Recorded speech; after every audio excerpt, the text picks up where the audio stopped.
guys! Ayan, so kanina nga, kagagaling namin ng immigration. So far, okay naman.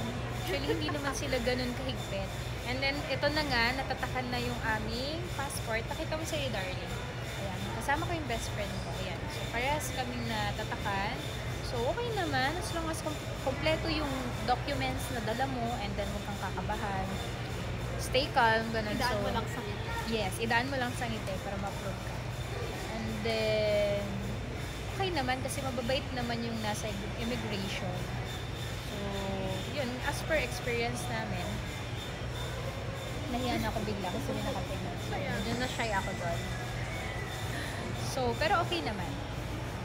Goods, na-aprobahan kami ng mabilis.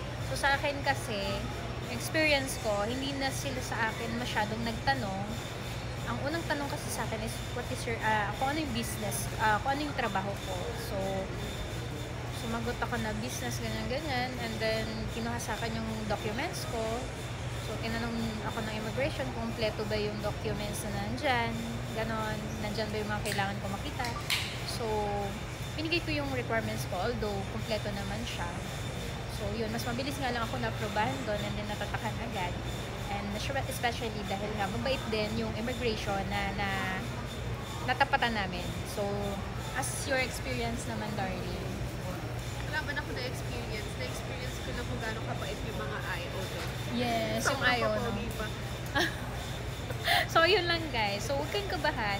Pag nasa immigration kayo, sumagot kayo ng naaayon. Kung tanungin kayo ng IO, sumagot lang kayo ng maayos. And then, ngitian nyo lang. Walang problema yun. As long as kompleto kayo ng documents, wala kang ginagawang masama, go lang, i-push nyo yan. So, mapaprobahan kayo dyan. Matatatakan kayo. And, yun nga, nabanggit din niya, ni Belly Rose, na ang pupogi ng IO, totoo yun, Mare.